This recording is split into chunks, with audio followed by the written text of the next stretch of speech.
कल क्या है? कल संडे है। कल वही वाला संडे है जो संडे आपका, ध्यान सुनिएगा, पेपर वाले संडे के दिन रहेगा। कौन सा पेपर? जो जनवरी में होगा। जो जो बातें आपको फॉलो करनी है वो बातें आज मैं आपको बता दे रहा हूं और वो गलती आप नहीं करेंगे। बात ये रही कि तुम्हारे पास तुम्हारा रोल नंबर नहीं है ना, कोई दिक्कत नहीं है। वो रोल नंबर अभी मैं बता देता हूं कि किसका क्या रोल नंबर बनने वाला है। ओके, पहली चीज मैं जो आपको बताऊं बच्चे वो ये है कि आपका पेपर बिल्कुल ऐसे ही आने वाला है, बिल्कुल ऐसे रहेगा। ठीक है, जैसा मैं यहाँ पे सेंटर पे आपका टेस्ट लेता हूं बिल्कुल ऐसा ही पेपर आने वाला है। अब आप ये मत समझिएगा कि यही वाला पेपर कल आएगा। ठीक है, ये पुराना पेपर है जिसको मैं तुम्हें दिखा रहा हूं, तो आप इसकी तो बिल्कुल गेस करना भी मत कि ऐसा पेपर आएगा। हाँ, पेपर ऐसा आएगा, सिमिलर, इसी के समरूप आएगा। कैसे? इधर देखो, सबसे पहली चीज बच्चे कि आपके पेपर में रीजनिंग के नाम पे 40 रीजनिंग्स होती है। कितनी रीजनिंग्स होती है बच्चा? 40 रीजनिंग्स होती है। तो ये 40 रीजनिंग्स में आपकी 10 टाइप्स की रीजनिंग होती है, वो भी 4-4 होती है, ये सबको पता है। जब भी आप रीजनिंग को अटेम्प्ट करोगे, जब भी आप रीजनिंग को हल करने चलोगे बच्चे, तो आपकी जो रीजनिंग होगा बच्चा, वो रीजनिंग कितने तरीके की आएगी? वो रीजनिंग आपकी 10 तरीके की आएगी। 1 2 3 4 5 6 7 8 9 और 10। ये 10 तरीके की रीजनिंग आपसे पूछी जाती है। ये बात आपको क्लियर है? बोलो हाँ या ना। क्योंकि नवोदय विद्यालय एक ऐसी परीक्षा है जिसमें मेंटल एबिलिटी, लैंग्वेज टेस्ट और मैथमेटिकल रीजनिंग आपकी चेक हो जाती है। जो बच्चा इसमें निपुण होता है, जो बच्चा इसमें अच्छा होता है, उसी बच्चे का क्या कर लिया जाता है? उसी बच्चे का सिलेक्शन कर लिया जाता है। तो ये 10 टाइप की रीजनिंग, और सारी रीजनिंग बच्चे, सारी रीजनिंग कितनी कितनी होती है? सारी रीजनिंग आपकी 4-4 होती है। कितनी कितनी होती है बच्चा? 4-4 होती है। तो इस तरीके से 10 टाइप की रीजनिंग और गुणा 4, कितना आ गया क्वेश्चन? 40 क्वेश्चंस। और एक रीजनिंग आपकी कितने की होती है? 1.25 मार्क्स की होती है।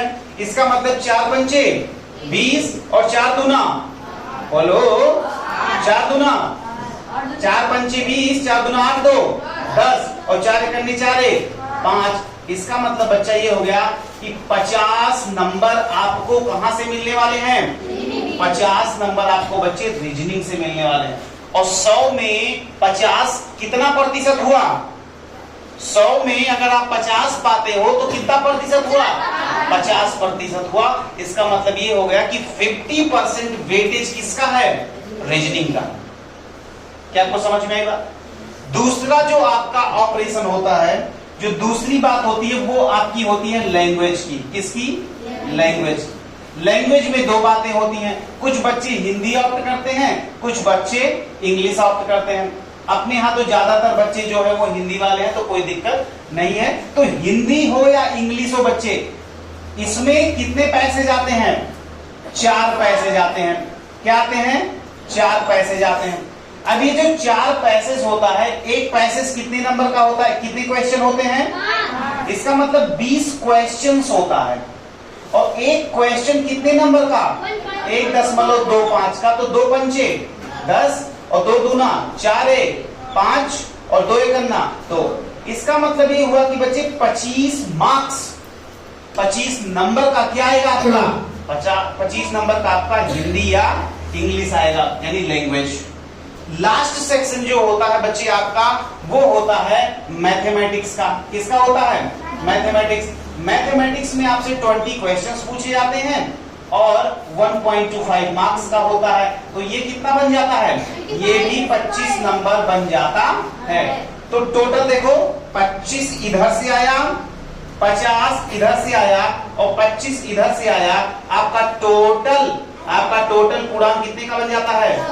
100 का, 100 का। और मैं आज आपको बिल्कुल क्लियर बता दूं बच्चे कि 100 में अगर कोई बच्चा 100 में अगर 95 के नीचे है, हेलो, किसके नीचे है? 95 के नीचे है, तो आप बिल्कुल मत समझिएगा कि आपका सिलेक्शन होगा। अब आप ये मत कहिए कि भैया मैं एससी हूं, मैं एसटी हूं, मैं ओबीसी हूं, मैं जनरल हूं, कुछ नहीं। सीधी सी बात आप ये जानिए कि 95 प्लस लेकर आना ही आना है। इतना तुम आज की डेट में जानो। अगर 95 प्लस आप लेकर आते हो तो 101% तो नहीं कह सकते, लेकिन हाँ ये है कि 99% सिलेक्शन आपका हो जाएगा। अभी जो नवोदय विद्यालय फैजाबाद का केस है, अयोध्या का जो केस है, अब से जितने भी रिपीटर्स होते थे, वैसे अपने कोचिंग से रिपीटर्स तो कभी नहीं हुए, लेकिन फिर भी इतना याद रखना कि अब से रिपीटर्स कहीं से भी नहीं जा रहे हैं। तो फ्रेशर बच्चे का मतलब पहली बार जो बच्चे फॉर्म भरेंगे और उनका ही सिलेक्शन होगा। तो फिर भी हमको कितना टारगेट करना है? 95 प्लस। अब भैया 95 प्लस आएगा कैसे? तो देखो मैंने आपको बता रखा है बच्चे कि आप रीजनिंग डेली कितनी सॉल्व करोगे? 80। कितनी सॉल्व करोगे? 80। तो आपको अगर डेली ये कहा गया है 80 रीजनिंग सॉल्व करने के लिए, तो इसका मतलब ये नहीं है कि आप गधों की तरह मेहनत करो। इसका मतलब ये है कि आप डेली समझ के इतना ज्यादा रीजनिंग अटेम्प्ट कर लो। जैसे मान लो टोटल अल्फाबेट्स कितने होते हैं इंग्लिश में? A to Z 26 ही ना। अगर तुम डेली वही पढ़ो A B C D, तो क्या कल को कोई नया लेटर आ जाएगा क्या? वही रहेगा ना बार बार। तो इसका मतलब ये हुआ बच्चे कि अगर आप डेली प्रैक्टिस करते हो तो रीजनिंग में कोई नई टाइप की रीजनिंग बनना बहुत ज्यादा, मतलब इसकी संभावना बहुत ज्यादा नहीं होती है। तो अगर आप एक बुक, दो बुक, तीन बुक, जैसे मान लो कि रीजनिंग में ज्यादा कहां होता है, एक एक्सरसाइज में ज्यादा से ज्यादा 180 क्वेश्चन, 200 क्वेश्चन मैक्सिमम, और जरा सोचो तुम 80 क्वेश्चन डेली लगा रहे हो। अभी तुम्हारे पास 5 महीने हैं। इधर देखो, जो भी बच्चा ईमानदारी से मेरी बातों को फॉलो करेगा तो उसका सिलेक्शन कैसे एकदम 101% हो जाएगा, ये देख लो। अगर तुम बच्चा डेली 80 रीजनिंग लगाते हो, तुम्हारे पास 5 महीने, वैसे 5 क्या 5.5 महीने, लेकिन फिर भी 5 कहता हूं, तो 5 महीने का मतलब कितने दिन हो गए बच्चा बोलो? 1500, मतलब 15 लिख के 0 ना, 150, और 15 थे 120, 1 2, देख रहे हो? 12,000 रीजनिंग, 12,000 रीजनिंग कोई बना भी नहीं पाएगा यार। 12,000 रीजनिंग, और 12,000 रीजनिंग में कितने टाइप की हो गई? 10 टाइप की ना। मैं 10 से भाग कर देता हूं, चलो मैं 10 से भाग कर देता हूं। इसका मतलब तुमने एक रीजनिंग, मान लो तुमने मिरर वाली प्रैक्टिस करी है, तो मिरर वाली कितनी रीजनिंग प्रैक्टिस करी है? 1200 रीजनिंग। और छोटे बच्चों का जब पेपर बनाया जाता है तो इतना दिमाग नहीं लगाया जाता कि 1200 में से कोई एक उठा के डालें, उसमें ज्यादा से ज्यादा 150 में से कोई एक ऐसे सेलेक्ट कर लिया जाता है। बात समझ में आ रही? इसका मतलब ये है बच्चे कि तुम्हारी मार्केट में जितनी बुक्स अवेलेबल हैं, तुम्हें सारी बुक्स नहीं कवर करनी है। इसीलिए मैंने सारे बच्चों को अलग अलग बुक रिकमेंड करा है कि तुम ये वाली ले लो, तुम ये वाली ले लो। ऊपर से मैं पेपर अलग अलग बना के आपको देता ही हूं, तो हर संडे आपको एक नया मॉडल पेपर भी मिल रहा है। तो केवल 80 थोड़ी ना हो रहा है आपसे, 80 तो आप कर ही रहे हो। उसके बाद हफ्ता में एक बार, सप्ताह में एक बार आपको क्या 40 और नई तरह की रीजनिंग मिल जा रही है। तो बात समझ में आ रही?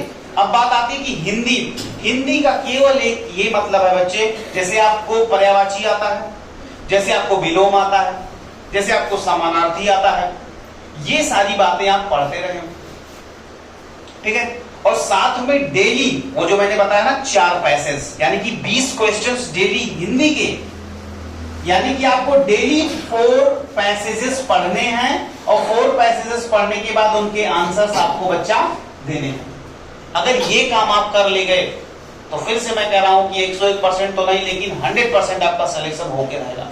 अब बात आई कि भैया जो सबसे टफेस्ट पार्ट होता है, मान लो ठीक है, इसमें अगर इतना काम कर लिए, तो एक बात मैं तुमको बता दे रहा हूं बच्चे कि इसमें तुम्हारा 40 आउट ऑफ 40 फिक्स है। 40 आउट ऑफ 40 फिक्स है, गलत ही नहीं हो सकता। क्योंकि पिछली बार मैंने देखा, पिछली बार जितने भी बच्चे अपने बैठे थे, उन सारे बच्चों का रीजनिंग में 40, इवन उनका सिलेक्शन भी नहीं हुआ, लेकिन तब भी वो रीजनिंग में कितना मार्क आए थे? 40। बात आती है कि हिंदी और मैथमेटिक्स। हिंदी के लिए आपको क्या करना है बच्चे? हिंदी के लिए यही डेली प्रैक्टिस करो, डेली प्रैक्टिस करो। जब आप इसको डेली प्रैक्टिस करोगे तो आपको नए नए क्वेश्चंस आएंगे।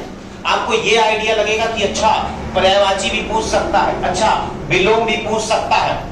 तुम्हें ये लगेगा ओहो शीर्षक कैसे निकाला जाता है ये भी पूछ सकता है। तो जब वैरायटी ऑफ क्वेश्चंस आप डेली अटेम्प्ट करोगे और उसके बाद आपको समस्या आएगी, आप हमसे पूछोगे, हम आपसे पूछेंगे, फिर टेस्ट होगा, यार 5 महीने मतलब समझते हो ना, एकदम धुआं धुआं कर दोगे।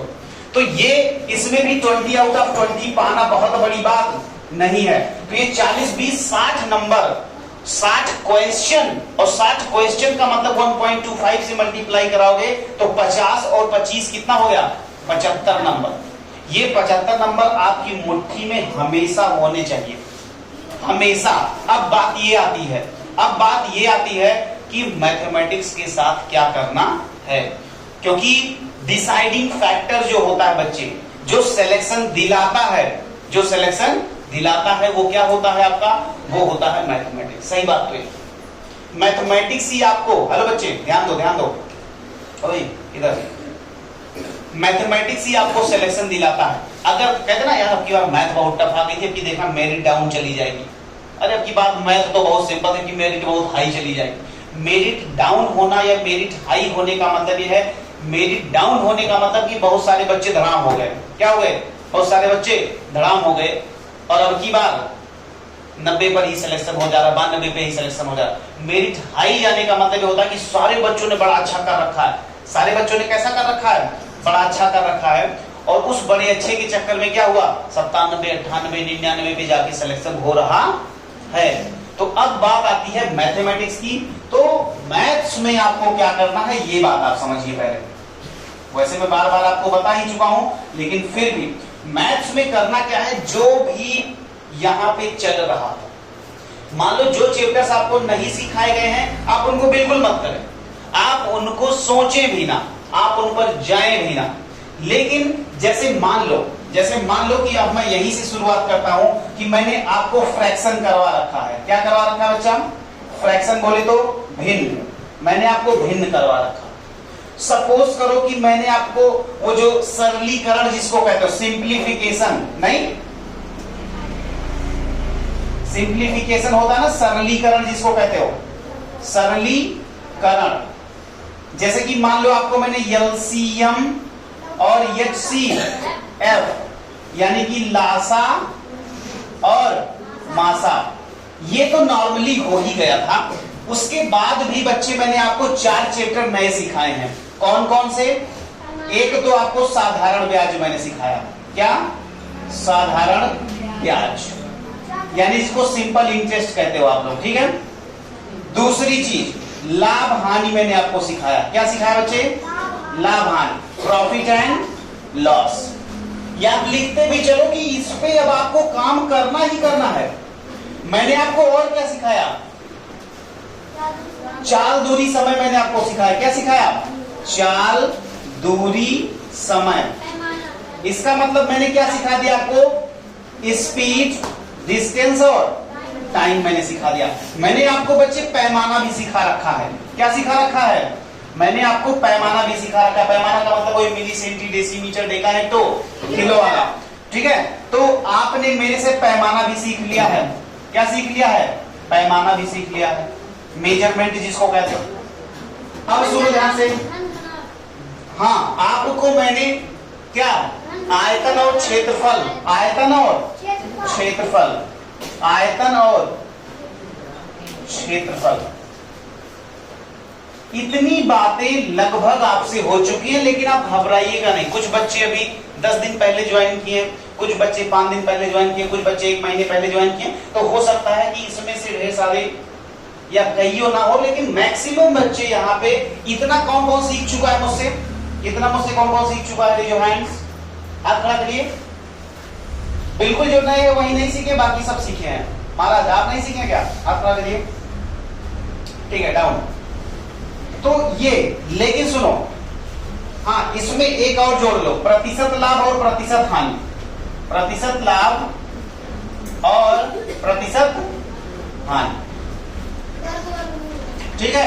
वर्ग और वर्गमूल भी मैंने सिखा रखा है। तो लगभग चैप्टर आपके हुए हैं, लेकिन फिर भी अब मैं यही मानता हूं कि जब अब आप आए तो मैंने आपको 4 दूनी समय सिखाया, लाभांश सिखाया, साधारण ब्याज, प्रतिशत लाभ, तो ये 4 चैप्टर कल आपसे पूछे जाएंगे।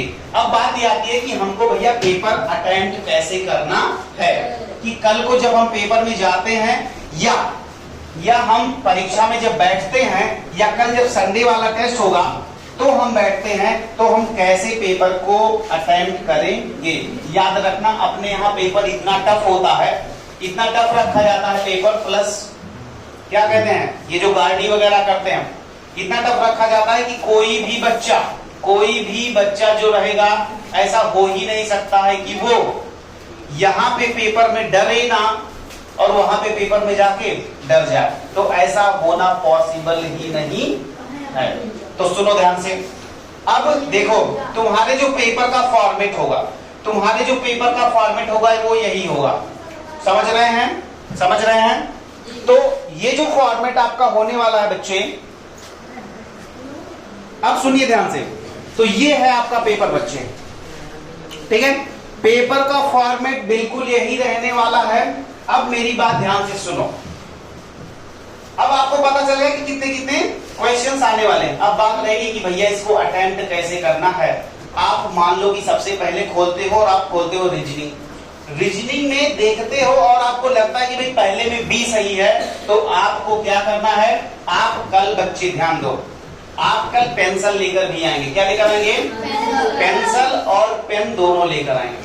सपोज करो कि पहले में तुम्हें दूसरा लगा, तो पहले पेंसिल से मार देना, फिर दूसरे में सी मार देना पेंसिल से इस पे, तुम पेंसिल से इस पे मारोगे, उसके बाद लास्ट में जब पेपर हो जाएगा, या अगर उसी समय कोई बच्चे करना चाहते तो उसी समय आप बहुत आराम से क्या उठाएंगे, आप बहुत आराम से OMR सीट उठाएंगे। इस OMR सीट पर बहुत ही सावधानी पूर्वक आप पहले में बी, दूसरे में सी, तीसरे में डी, इस तरीके से आप बबलिंग करेंगे।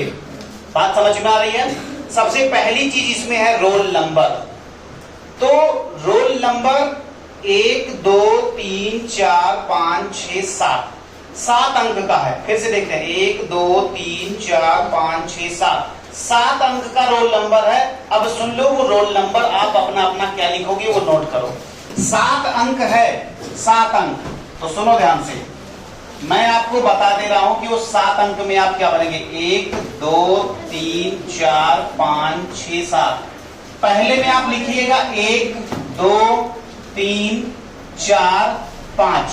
यहां तक तो आप लिखेंगे क्या, सब लोग यही लिखेंगे 1 2 3 4 5। उसके बाद मैं आपको बताता हूं कि आपका कोचिंग का जो रोल नंबर है, रोल नंबर 1 किसका है बच्चे, रोल नंबर 1 किसका है, रोल नंबर 1 अंश का है। तो अंश क्या लिखेंगे, 0 1। अंश क्या लिखेंगे, 0 1। रोल नंबर 2 किसका है, अंकेश। तो अंकेश अपना रोल नंबर इतना तो लिखेंगे ही, 1 2 3 4 5। आप उसके आगे लिखेंगे क्या, 0 2। बात समझ में आ रही है? तो इस तरीके से अभी मैं सबको बता देता हूं किसका रोल नंबर क्या है, मैं सब बता दूंगा, आप टेंशन ना लीजिए।